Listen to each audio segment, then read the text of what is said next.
Jesus said that the gospel will have to be preached at the end of the world, right? At the end of times. I mean, Jesus said it very clearly a number of times. This gospel of the kingdom shall be preached in the whole world as a testimony to all nations, and then the end will come. We Seventh-day Adventists are very much known for our study of the prophecy, and I'm not going to try to educate you about that much, because I know that all of you have gone through seminars and Daniel and Revelation and all of those, and you're familiar with it. What I want to do today is what I like to do personally is I like to analyze what's going on in the world. And I like to see how that fits with the prophecies that we have been taught over the years. And my analysis sometimes is a little bit deeper than what you will hear at a regular Revelation seminar. I think it is. And I think sometimes a little more provocative and sometimes even controversial. So I just want to say, for those of you who are new to this church today, this is not about me coming from one perspective, whether it's liberal, conservative, Republican, or Democrat. That's not what this is about. This is about me just trying to analyze what's going on in the world and how does it fit in all of the prophecies that we have heard over the years. One of the prophecies that we love to read and use and study is found in Revelation chapter 13. And you guys have read this zillions of times. I know you have, But this one basically says that the time is coming at the end of the world when nobody will be able to buy or sell. Nobody will be able to do anything without specific permission or control by the government, and I think it says here in verse 15, Revelation 13:15, and it was given to him, to this power, to this beast. It was given to him to give breath to the image of the beast, so that the image of the beast would even speak and cause as many as do not worship the image of the beast to be killed. Everything in the Bible has always been about worship. Who do you worship? Do you worship God, or do you worship yourself, or do you worship money? Or do you worship idols? In the old times, they used to worship all kinds of idols and pagan gods. What do we worship today? A lot of people today, they worship entertainment and entertainers. You see these documentaries or the news, and some singer or actor is walking down the street, and all these people are out there screaming, and they have their rooms pasted over with posters of this person. They're basically worshiping this one human being, Some people are worshiping at the altar of politics. Most people worship at the altar of money, especially in the Western world. We want to make money. We want to make money. We want to have more.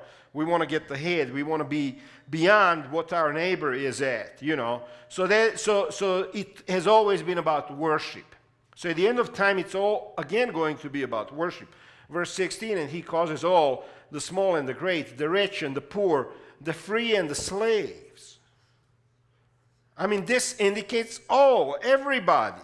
You can't hide. If you are a human being, you are in this group. All to be given a mark on their right hand or on their forehead, and he provides that no one will be able to buy or sell, except the one who has the mark, either the name of the beast or the number of his name. I call this verse, the description that we see in this verse, total population control. And I know you have seen this phrase on the internet and everywhere else. If you're not able to buy or sell, you are basically condemned to die. If you go out there and you want to get somewhere and you can't buy gasoline for your car, you are not driving. If you can't buy groceries, you are not eating. If you can't go to a restaurant, you're going to go hungry. If you can't pay your taxes, you're going to lose your house. If you can't pay your rent, you're going to be out on the street. So to me, this basically indicates total population control. And as I analyzed things, I found out that these three entities, big government, big corporations, and big religion, those three, they all have one single thing in common.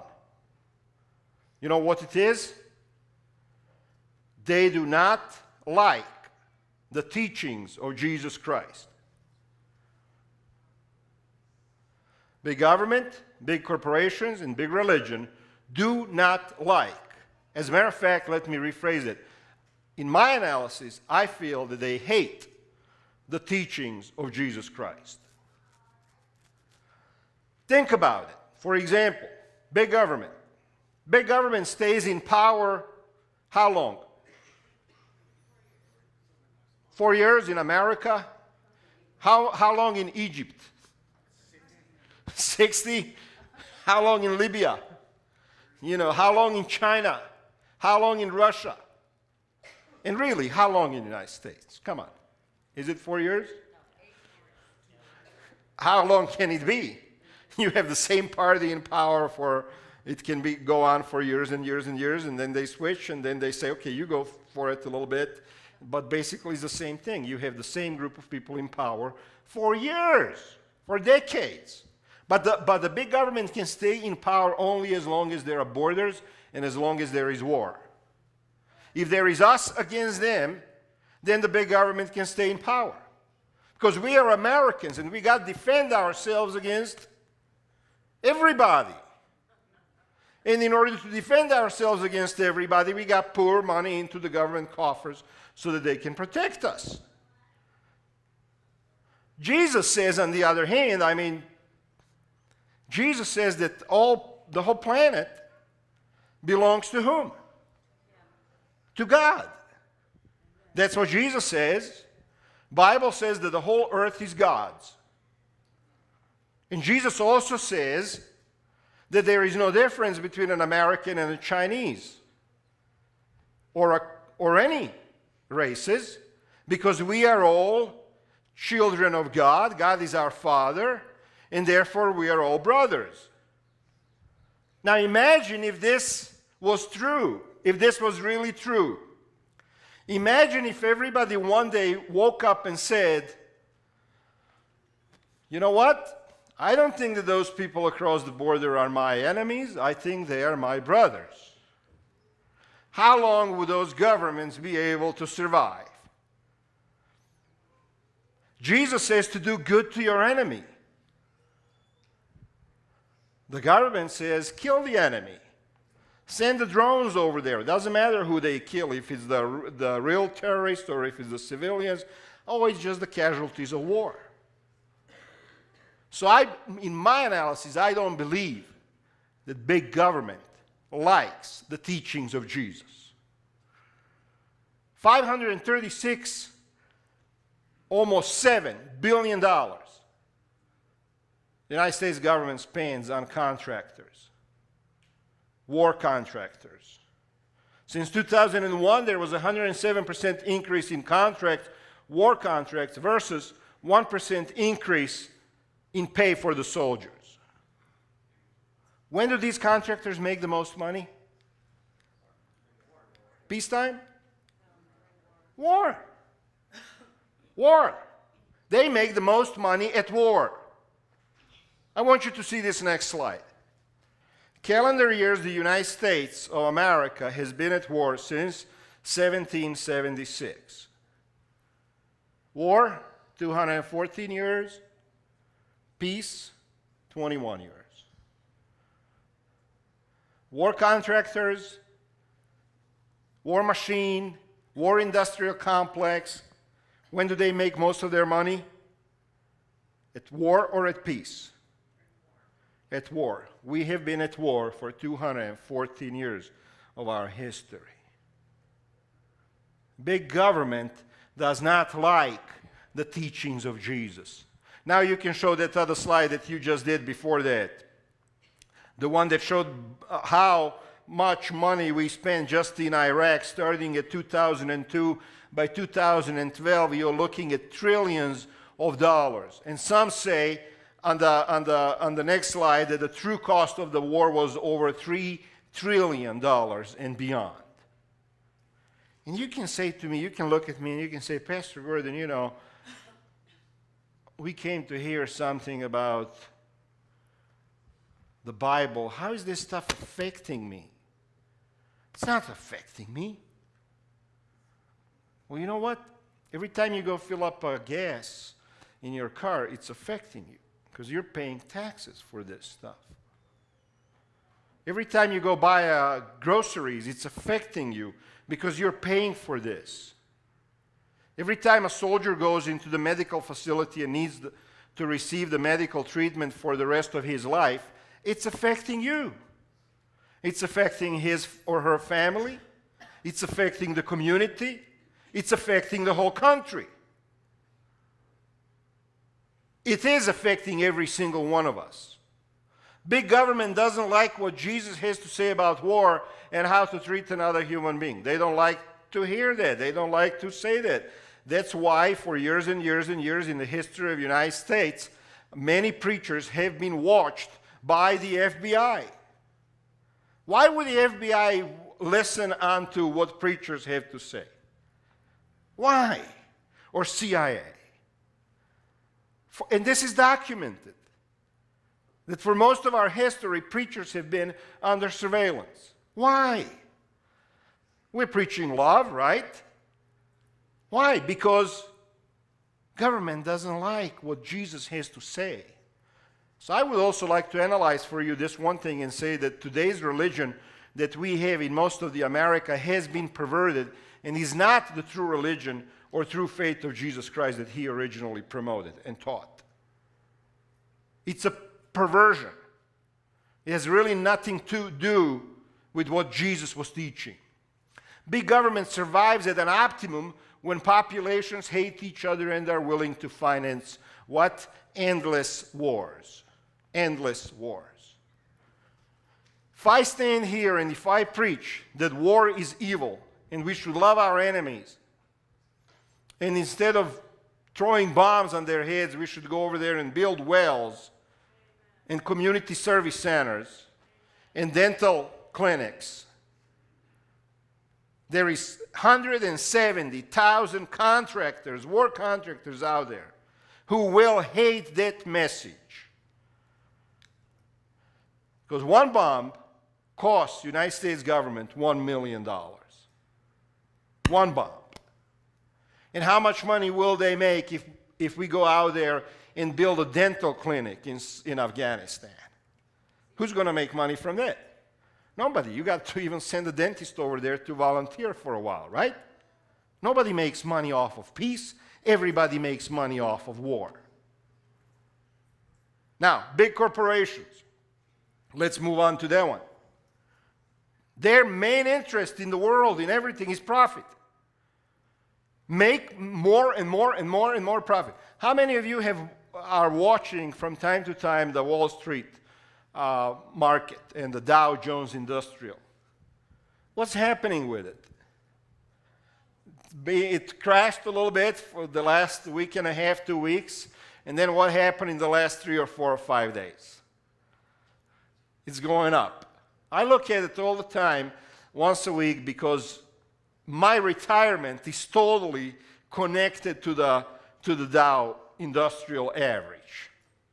And I go into my portfolio and I look at how much money I have in my retirement, and if the stock market goes up, I'm doing good, and if it goes down, I'm not doing so good. And I want it to go up. When the stock market goes up, what does that indicate? It indicates that the corporations are making profit. Jesus said to be fair to a working class person. Bible teaches to be fair to somebody who works for their wages. Jesus taught to treat the laborer properly. And in the United States of America, we came to that point where at one point in our history, we had all kinds of manufacturing and everything was going good, right? And people were making good money, and then all of a sudden what happened?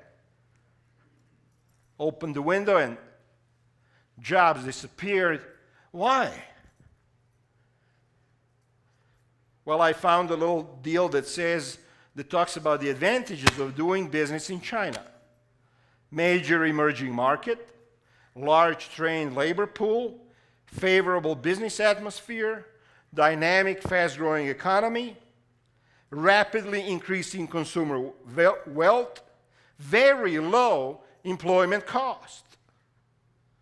By the way, China just passed the United States as the #1 economic power in the world. That happened last week. Just in case you were not paying attention. In case you're spending too much time following the career of Lindsay Lohan, then I have to bring you back to reality when you come here on Sabbath morning. China is now the largest higher education system in the world. It awards more university degrees than the USA and India combined. Now, what they don't tell you about Chinese labor market is the following. In China, they still practice forced labor. Do you know what forced labor is? Forced labor is when somebody comes to your house and says, you're going to work in this factory for this much money, and these are going to be your hours. And you say, well, I don't want to do that. And then they say to you, well, you're working for the state. You got no rights. And they move you into a dormitory where 300 other people are sleeping in a room like this, and there is one toilet. That's called forced labor. Workers live in prison-like conditions.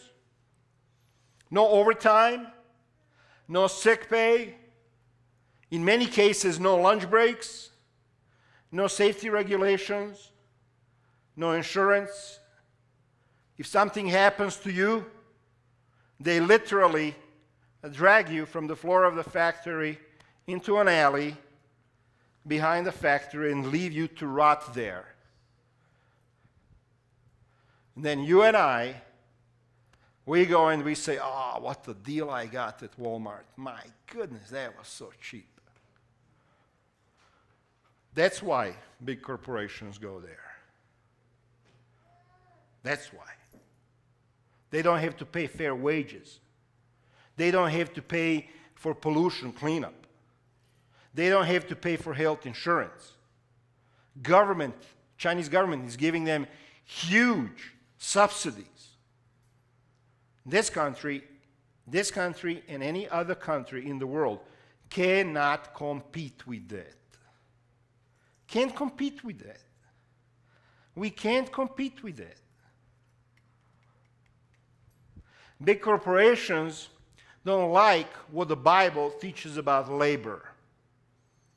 Leviticus 19:13 says, you shall not oppress your neighbor nor rob him. The wages of a hired man are not to remain with you all night until morning. In other words, when somebody works for you, pay them fair and square and pay them now. That's what the Bible says. Deuteronomy 24, you shall not oppress the hired servant who is poor and needy. Now listen to this. Whether he's one of your countrymen or one of your aliens who is in your land, in your towns. Jewish people, Israelis, when they lived together in the land that God created for them, there was many foreigners and strangers who came to live in their country because God was blessing them, similar to what's happening in the United States. God has blessed this country so much that everybody wants to be here. And they don't care how to get here. Legally, illegally, it doesn't matter. They just want to be here. Because God has blessed this country. So they experienced the same thing back in the old time of Israel. And they had many aliens. And God says, you shall not oppress a hired servant who is poor and needy, whether he is one of your countrymen or one of your aliens who is in your land, in your towns. You shall give him his wages on his day before the sun sets.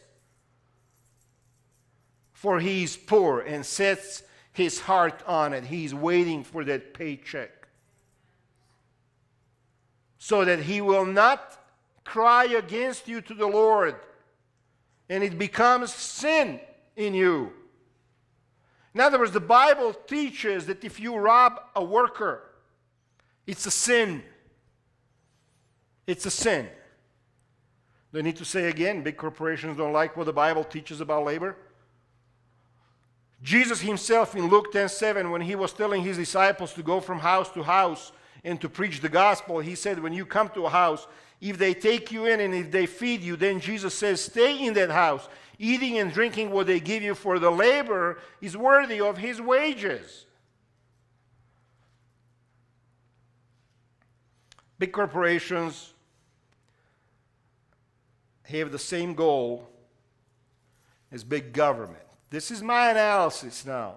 By the way, this is not the official teaching of the Seventh-day Adventist Church. Nobody from high above called me and said, Gordon, you need to preach this. As a matter of fact, if they ever hear this sermon, they'll probably say, well, this guy's preaching. It's his own sermon. We don't necessarily agree with what do they say? We don't necessarily agree with the opinions of the program that you have just seen. But I believe that big corporations have the same goal as the big government, to suppress teachings of Jesus, to promote nationalism, us against them mentality, to divide and conquer. In America, we don't like Chinese much, do we? We don't like Japanese much, do we? We don't like Koreans and Mexicans, and we just don't like them so much. We are divided. It's us against them. Who cares what happens to a guy in China? Who cares if they work for 50 cents an hour? I don't care. It's not me.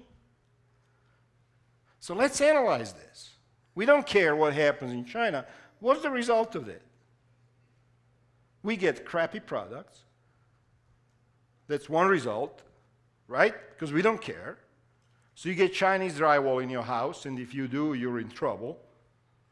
Or you get something on your toys that your kid is going to chew on and die.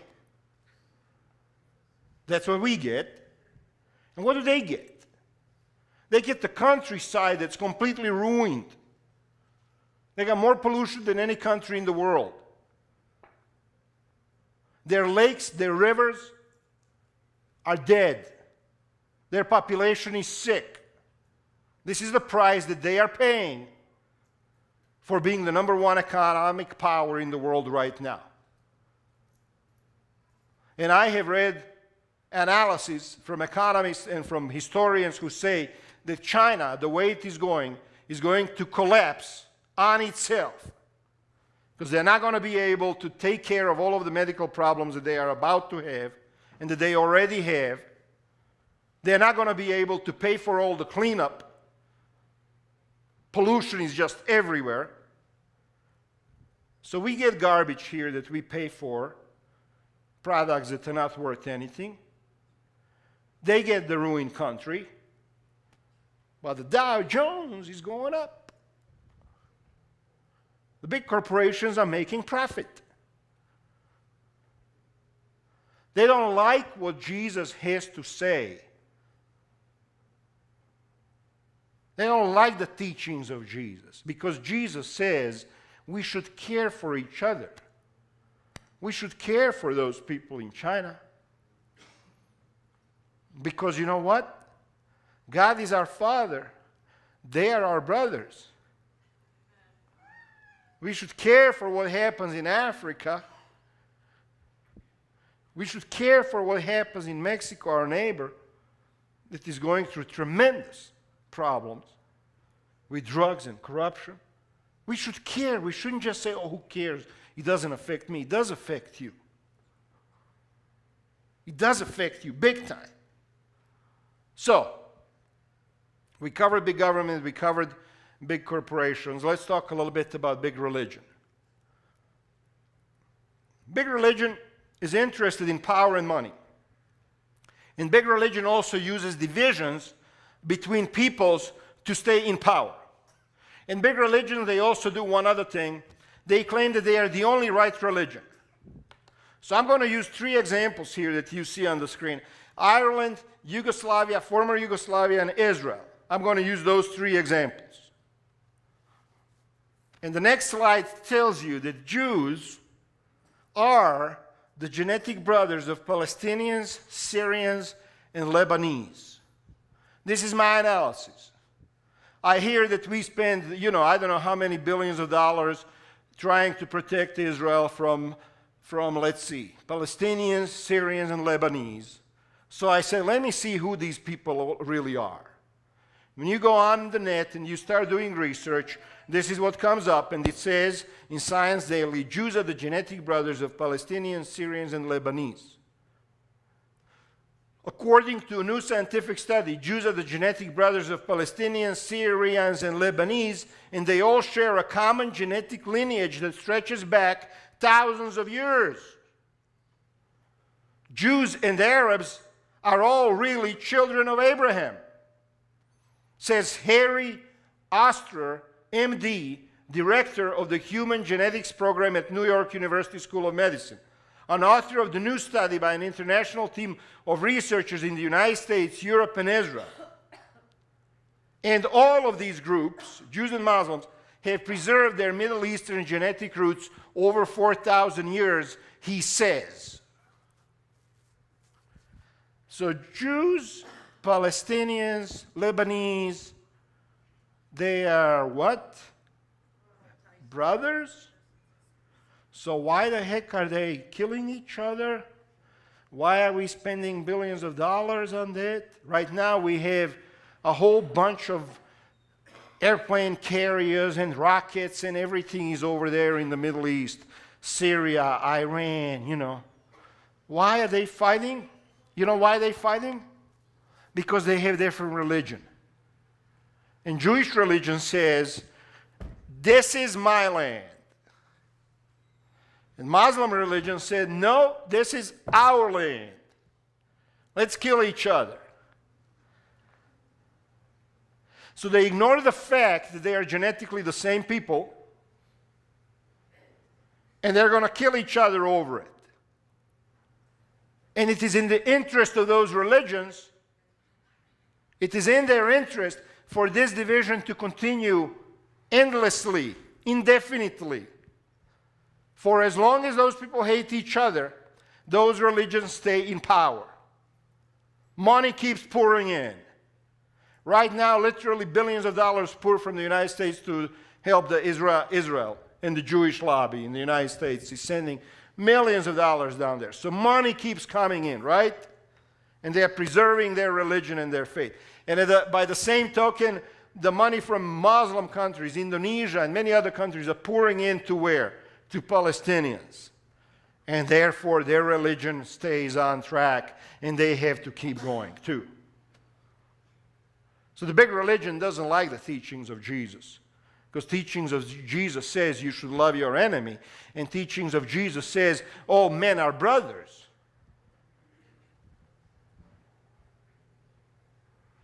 In my country, my former country, Yugoslavia, we have Serbians and Croatians. Balkan DNA studies compare former Yugoslav populations. Serbs and Croats have most similar DNA. Serbs and Croats have been fighting each other for about 1,000 years. Same DNA. Same DNA. Same people. There's no difference. Minor difference in language. There is one big difference. Ones are Catholic and the other are Orthodox. And in order for those two religions to remain in power, they need to keep that population divided. For as long as that population is divided, for as long as they don't see each other as brothers, the religious institutions are going to remain in charge of those countries. You look at Ireland, Northern Ireland. You have Protestants and Catholics. Do I even have to ask what's the genetic difference between Irish Catholics and Irish Protestants? Do you even have to ask that question, what's the difference between the two of them? There's no difference. What happens if they start liking each other all of a sudden? Both of those religions, they lose their power. Do you want to know what is the true religion? We all say we have the truth, right? We say we are the remnant in our church. And I believe in a sense we are. But not in all senses like some people would like to say. I believe we are the group of people who really wants to preach the gospel of Jesus. But it have to be all-inclusive. Bring everybody in. To me, remnant is those people who at the end, before Jesus is coming, who will obey his word and who will stand on his side regardless of whether they're Seventh-day Adventists or Catholics or Protestants or Muslims. I don't care. To me, that's the remnant. Do you know what a true religion is according to the Bible? James 1:27. Religion that God our Father accepts as pure and faultless is to look after orphans and widows in their distress, and to keep oneself from being polluted by the world. That's a true religion according to the Bible. Jesus teaches that God is our Father and we are brothers. And that's why there's a true religion. Big religion hates teachings of Jesus also because it threatens their existence. They want everyone divided, thinking that the other side is evil. So in the end, what do? We kill them, right? It's okay to kill them because they're different than us. Big government, big religion, big corporations, all three have invested money and resources, billions, into an alliance to gather information on each person on this planet. Do you believe that? How many of you have heard of chips that have GPS embedded in them? A little tiny chip. I think it's much tinier than I just showed you. But very tiny thing.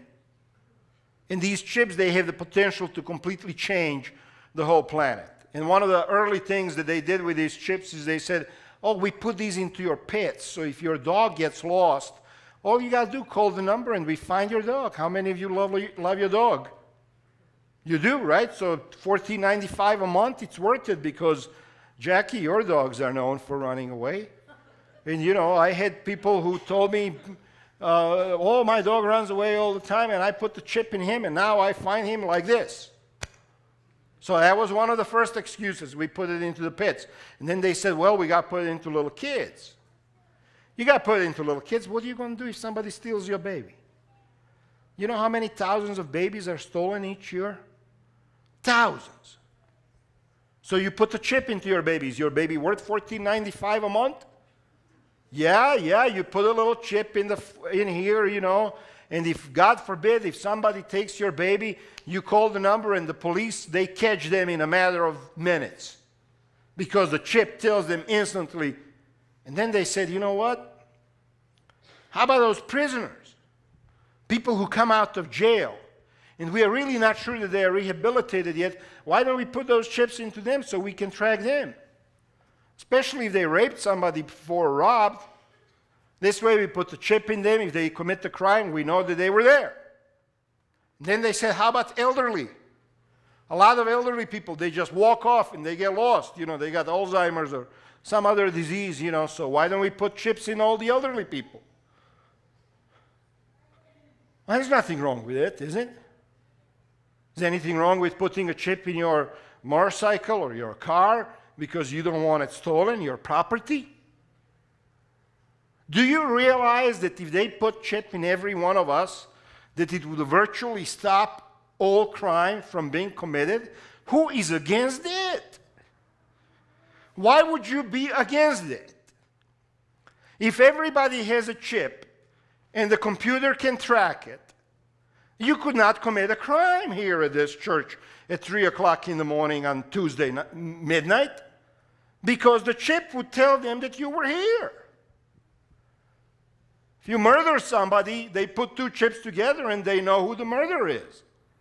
You could literally eliminate or prevent 99% of all crime in the country if you put the chip in everybody. And let me tell you this. If you're doing everything right, then this shouldn't bother you. If you're not doing anything wrong, then it's okay. You got nothing to fear about. You got nothing to fear about. If you're an upstanding citizen, you should actually volunteer to be chipped.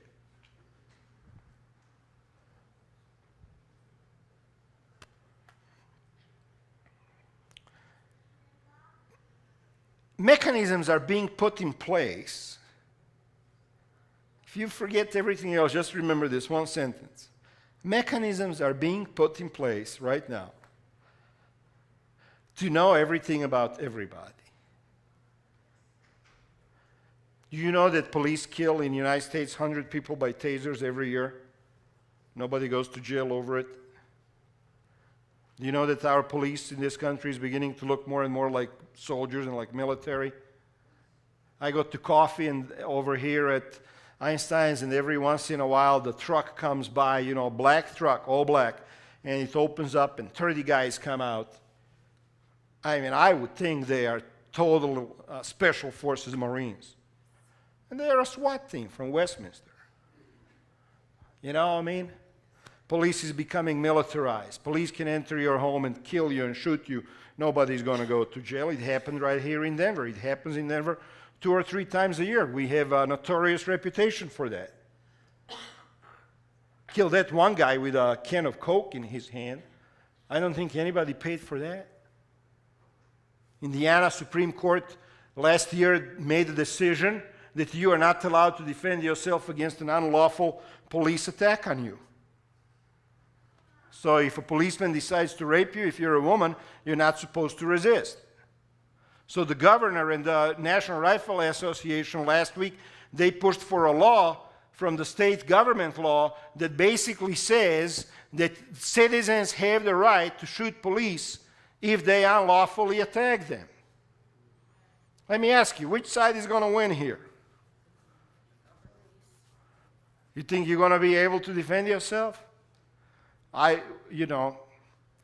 Bottom line here is mechanisms are being put in place to control what you believe and how you behave. The text in Revelation, I want to read it again. Then I saw another beast coming up out of the earth. If you don't understand all of these words, it's okay. Just try to understand the intent of this passage. And he had 2 horns like a lamb, and his spoke as a dragon. He exercises all the authority of the first beast in his presence, and he makes the earth and those who dwell in it to worship the first beast whose fatal wound was healed. I don't want to worship anybody but Jesus.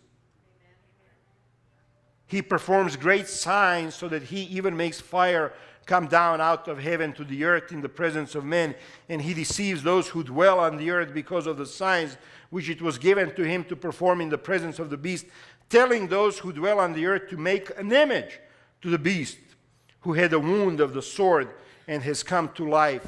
And it was given to him to give breath to the image of the beast, so that the image of the beast would even speak and cause as many as do not worship the image of the beast to be killed.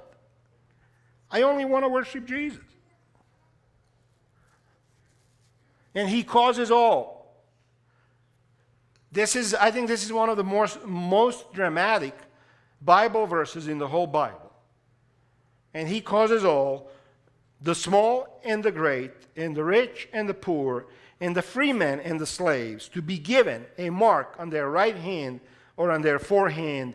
And he provides that no one will be able to buy or sell, total population control, except the one who has the mark, either the name of the beast or the number of his name. Here is the wisdom. Let him who has understanding calculate the number of the beast, for the number is that of a man, and the number is 666. 666, and everybody tried to figure that one out. I don't pretend to understand this whole text, and I don't pretend to stand here and give you exactly who the beast is and who the image of the beast is, although most of you already have studied that in great detail. But I do stand here and tell you that this is going to happen, and mechanisms are being put in place right now where you will lose your privacy and lose your anonymity. You will. I heard a guy on the radio the other day say, maybe some of you who are older can collaborate this. He said that years ago, when his father was a young man and the government in their state, somewhere in the South, decided that everybody should have a driver's license, that people rebelled against that. And he says, I remember my dad saying He goes that, why should government know whether I can drive or not? And they'll find out if I get into an accident. It was that mentality, right? Do you realize that there was a mentality in this country when all of a sudden the government decided that all the kids should go to school, that the population basically said, why should government tell me whether or not to send my kids to school? We don't even think about it now, do we? We just send the kids to school. We just get a driver's license. We don't even think about those issues anymore. But the America of the past is not the same America as today. The America of our forefathers is not the same country that we are living in right now. It's just not. Today, you cannot surf the internet privately. You cannot make a private phone call. By the way, you realize all this, right? You realize that the company that provides you with your internet service basically keeps track of the history of all of your searches under your number. Each computer has a number. This computer has a number. Anything that I do on this computer is recorded. I have internet from Comcast. Comcast records, I can't say this for a fact, but I heard that they record up to 5 years of my searches on this internet. And they can look into their database and see my computer number and see every website that I have ever been on, every email that I have ever written, every chat that I have ever done. The same goes with your phone calls. Your company, AT&T, if you have it, they save all the phone calls for 2 or 3 years. They want to go back and listen in on your phone call that you had with your cousin. They can do that. I just want to interject here. We are living in America, right? You can't surf the net privately. You can't make a private phone call. You're mainly subject to being open at any time. You know that, right? The government wants to open your letters. They can do that, and there is nothing you can do about it. Your bank account is not private. How many of you knew that? You realize government can call your bank and say, we want to see all the transactions for Pastor Rick, everything that he's done. We want to see it. Nobody can stop them from that. By the way, you know that your house is not private either. If you go on the internet, you can find information about everybody's house. How many bedrooms, how much basement, how much this, how much that. Now the government is getting ready to start sending unmanned drones over these United States of America, just to monitor everything. Do you realize that they have the equipment to look inside of your house without coming inside of your house? They can tell exactly where you're sleeping, where you're sitting, what you're doing. Infrared, whatever they call it, I don't know.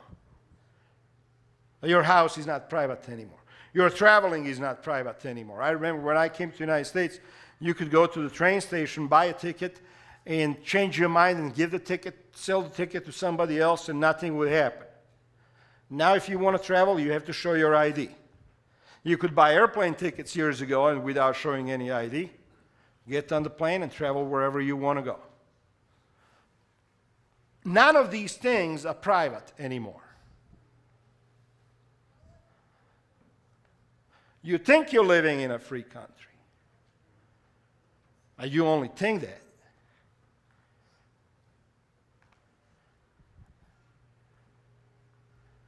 The mechanisms are being put in place where everything that we have read in Revelation is going to take place. And you will have to choose, who do you serve? Who do you worship? You will have to choose to worship God or to worship all of these false teachings and doctrines. You will have to choose Jesus as your Savior. You will have to choose 10 Commandments as the rules by which you want to live your life. You will have to choose. And if there is something in those 10 Commandments that goes against what all of these powers want you to do, governments, corporations, religion, if there is something in those 10 Commandments that goes against their wishes, what's going to happen? You will be persecuted. So what are you doing now to get ready for this kind of time? You think this is not going to happen? People say, oh, you know, my granddaddy used to say that Jesus is coming in his time. My father always used to say Jesus is coming, and Jesus didn't come, and I don't think Jesus is. Now you hear people say, I don't think Jesus is going to come in my lifetime. You sure? You sure? I'm not. There was a time there for a few years where I thought, wow, Jesus has not come yet. But now when I analyze all of this, when I look at everything that's going on in the world, I'm thinking, you know what, Gordon? Maybe Jesus will come during your time. Will you be ready? In the next 2 weeks, I'm going to talk about how to get ready for this period of testing that is coming. But I do want to leave you with a positive verse out of the Bible, out of the mouth of Jesus.